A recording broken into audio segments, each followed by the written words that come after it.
Greetings, fellow citizens of Monsterpalooza. Brickey here, and I'm just going to be upfront and honest with everybody in today's video. I was just checking that wasn't a naked woman. I am not a horror fan. I don't hate it, I just don't partake in it. It's not really my world. So what I'm looking at today, I'll just be upfront and honest with you. I really don't know the characters, I don't know the properties, I don't know the movies, but I do know design. So I'm looking at today's show from the perspective of an illustrator, designer, and somebody who has a lot of appreciation for fellow artists and artisans and the craft that they do. So let's take a walk around Monsterpalooza, looking at everything from the designer's perspective. And I'm gonna specifically make sure that I don't try to guess what any properties are, because I know I'll get them all wrong.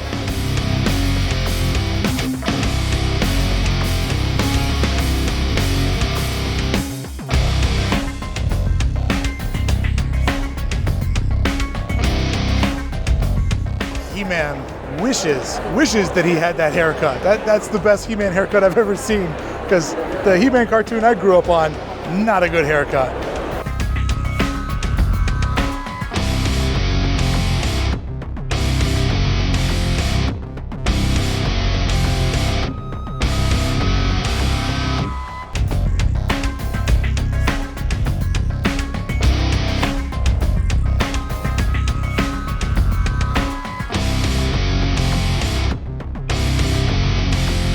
Man, I absolutely love these sculptures where you can see the breakdown of the actual animal form. And if you think about it, when you're an illustrator, you do so much studying of muscle form, skeletal form.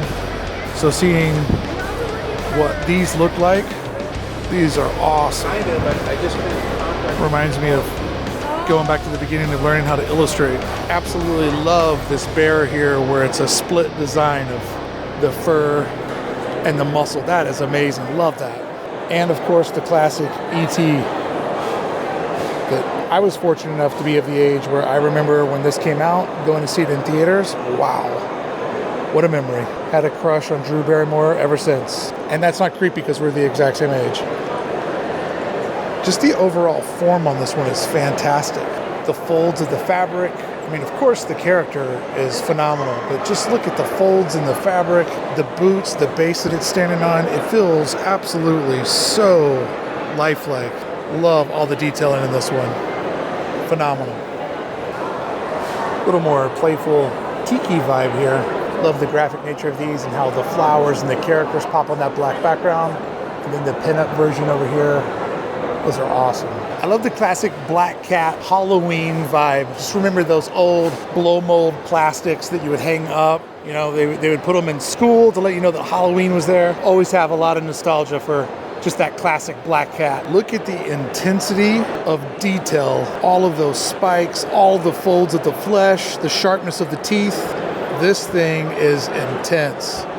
Somebody blew this model out. Wow, look at all the layering of the scales, the airbrushing on this thing. So much great character design, texture. This thing is phenomenal. The thing I enjoy about models is just the tactile nature of them, and it goes beyond the character. Like the stump, all of the loot that he's sitting on, the money bags, the wads of, you know, the bounty that he has stolen. And then just look at that. The fabric, the lay of the legs, the way that the airbrushing makes the light source feel real. I mean, even though this is lit in this convention center, you can see they have painted on a light source to make all the folds of the fabric come to life.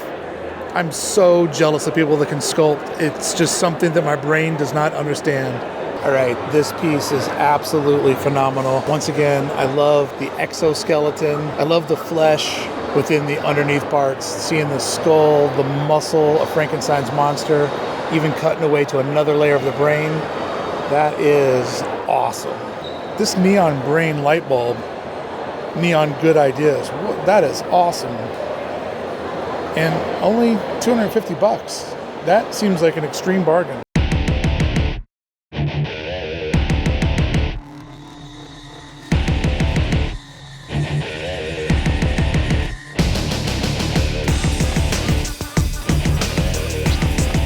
I can't remember the name of the Star Wars character. I know that I remember him from Obi-Wan Kenobi, but this costume, the matte black, the chest piece, the very odd shaped helmet, like phenomenal character design. I love how it looks both military, superhero, and sci-fi all blended together. This Shining Jack Nicholson is absolutely terrifying. I thought that it might have been a person until I saw the feet. Absolutely terrifying. That is nightmare fuel. Amazing. Oh God, it's coming closer. Oh God, it's coming too close. Safe distance. That is scary. Like, why does it work that way? You know there's a person in there. You know it's just a costume, but there's that uncanny valley of your brain that's like, this is, I'm wired to protect myself, that this feels like frightening. Absolutely loved Ultraman as a kid. That is great.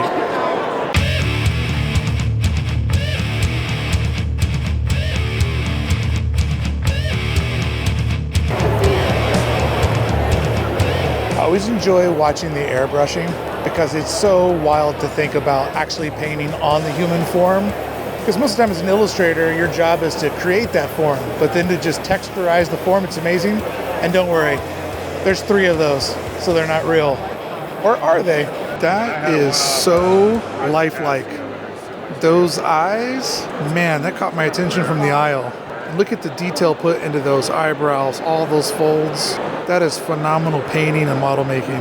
I always love the monocolor because the way that it interacts with the light source that's around it. I mean, don't get me wrong. I love it when they're painted, but there's something extra special when they're just bronze or just the color of the cast. Karloff? All right, so this is absolutely awesome. Pop culture mascots, characters in horror form. Come on. Hamburger Helper?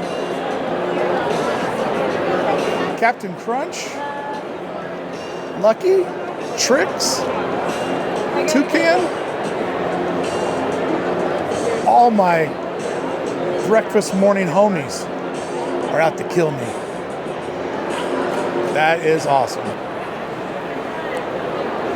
It's my buddy Rocom, who is an independent toy maker. And the thing that I find is so fascinating is, like, you know, it's one thing to be an illustrator, to make your own t-shirt, but folks that are DIY toy companies, production's not cheap. It's a lot of moving pieces, but the fact that Rocom works with buds like Alex Pardee to take their sketches and bring them to life, like, I have so much respect for the DIY toy makers. Like, it's just a gnarly thing to get into, so niche, but they do it because they love it, and that's the best reason to do anything. So if you remember Mad Balls, the gross, disgusting little balls? Those were sculpted by my bud, James. James is a world-class toy sculptor. Everything in this booth is the stuff that James does himself. But he's one of those dudes where he brings other toy companies and other artists' work to life.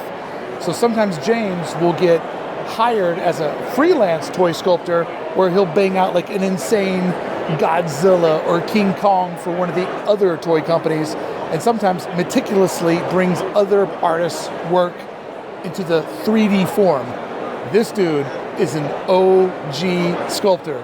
Shout out to Cleveland, Ohio. Now, believe it or not, this is the first thing that I've seen that looks like American Kaiju, which is one of my favorite type of toys. Kaiju is like a soft vinyl toy sculpt that comes from Japan, and this is the first time I've seen anything that looks remotely like it.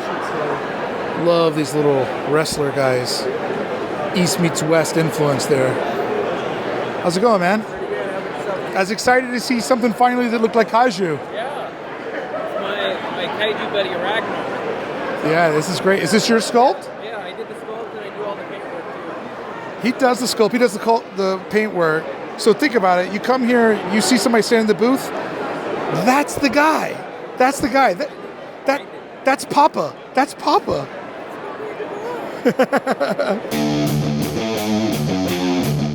So whenever you do a trade show like year after year, and I come here every year because my friend Jason Edmondson's always displaying here, there's certain booths that always catch your eye, and they're the standards. They're there every year.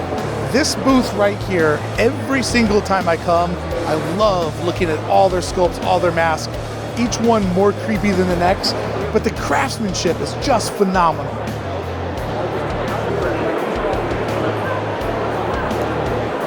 It's literally an entire video's worth of artwork, but I just absolutely love all of these masks, the forms, the sculpts, the painting, the intensity.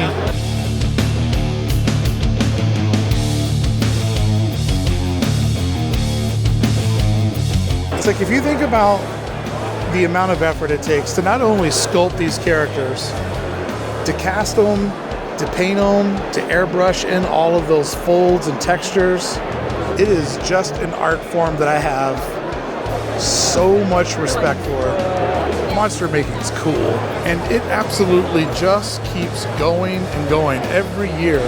So much phenomenal work.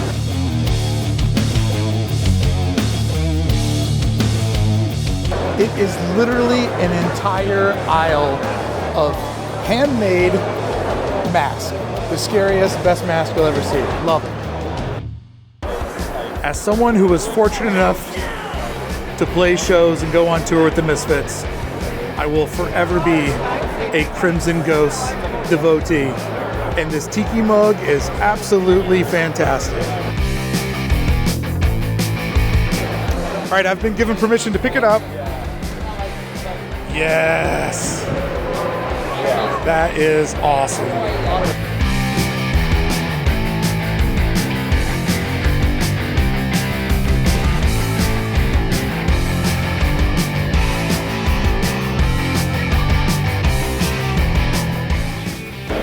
So this is my bud, Skinner, who's been on my podcast several times.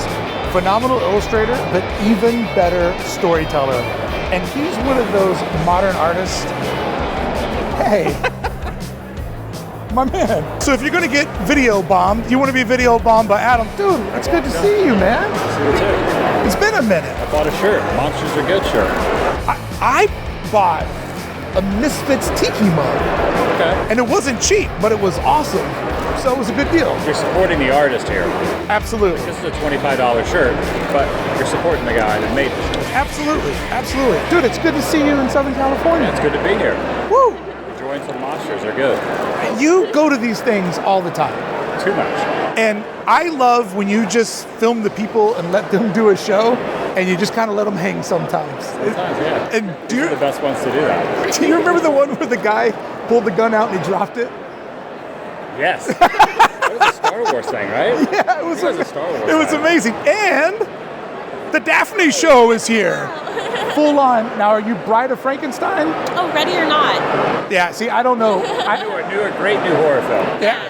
2019 horror film. I know zero. I'm just filming everything from a designer's perspective. Like it. All right. Probably like it. All right. Well, good to see you both here. So as much as I love color illustrations, I have nothing but respect for those that can do the black and white. The line art here, the cross hatching, the shading, just absolutely phenomenal. When I illustrated, I could never wait to get to coloring in, but man, this stuff is just great. What's up, buddy? How's it going? Good to see a familiar face. Glad to see you here at Monsterpalooza. Actually, I see two familiar faces. Nice. Look at this guy right here. All right, so tell us, when you create this, how many hours are people looking at? This is probably about 80 hours of work. You're 80 looking at hours of work. 80 hours of work. This is sculpting, this is molding, casting, painting. There's a lot that goes into this. It's painted in a hyper-realistic way because at a convention like this, people are so close to it, I want them to see all the detail, all the skill that I bring to the kinds of work that I do. And at a ride, you're going through so fast, you're not necessarily seeing that thing as close as you will see it here. Plus, it's in the dark, so I want them to be able to see the quality and the detail. So I put more love and effort into it than I feel like maybe you would even see in the attraction. What's the edition size? The edition size right now is 3.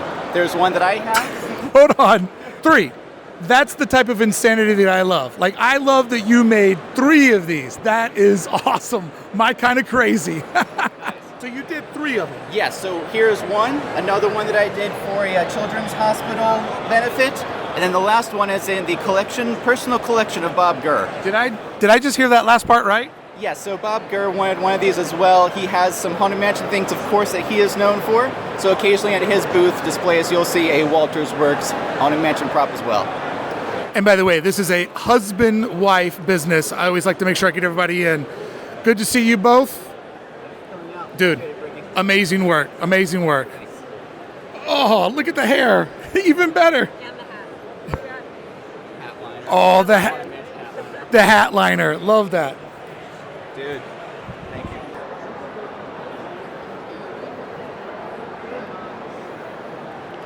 And she does a great job with that kind of thing. I have just been blessed with one of these brooches, which I will proudly wear on my breast. Nice. Thanks, Bod. Thanks. All right, so I have definitely found something that is inside of my wheelhouse. I absolutely adore this vibe of design, illustration, the typography, the limited color palettes. There's no reason to use every color when 3 is the magic number. These are awesome. Are these silk screened? Look at that. Look how badass that is.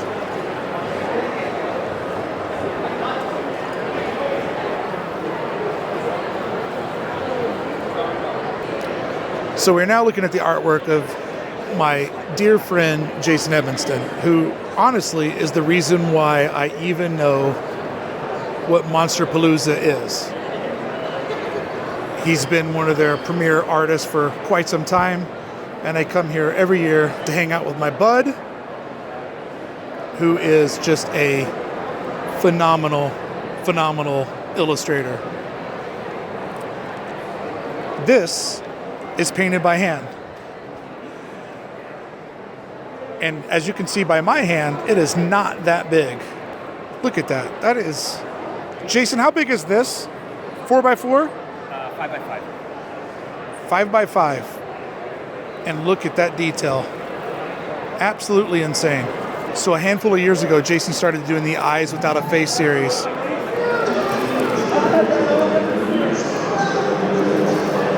Where he has created... How many paintings have you done? Around 300. 300 of these pop culture eyes. Just the eyes. And it's always fun to hang out in his booth and watch people guess the face. So impressive. Earlier in the day, I saw this happen, where the gentleman that's standing there is, I believe, the Predator?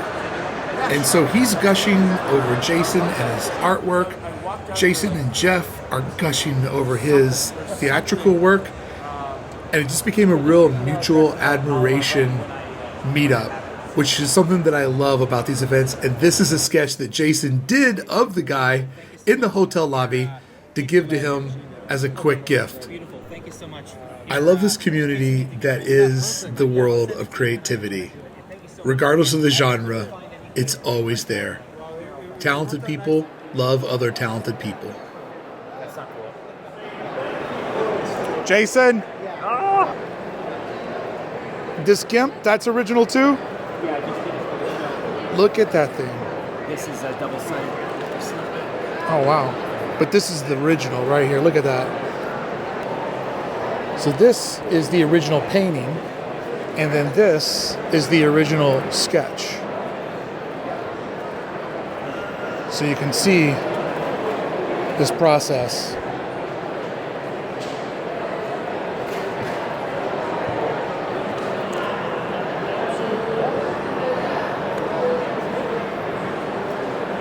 Now, fun fact, Jason's best piece to date is a painting of my dog Sari. So he peaked then. You should have just stopped right after the dog. Tired. All right, friends, from Jason Edmondson's booth, one of my best friends, one of the best illustrators that I know. Thank you so much for taking this bizarre walk around Monsterpalooza with me. I hope you enjoyed hearing me sort of break down the art, introduce you to some of my artist friends.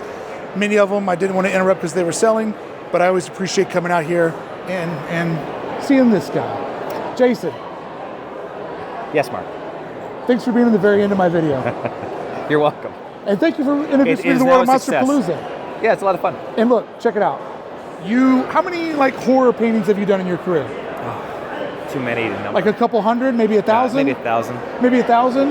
Maybe made like $1 million off of this? I'm gonna let you in on a pro tip. When you see Frankenstein, you're really seeing the monster, okay? Frankenstein's the doctor. The guy with the square forehead, that's Frankenstein's monster. Oh. Only us hardcore folks know that I one. mixed that up. Yeah, it's really common, but you know, horror hounds like me, we all know that shit.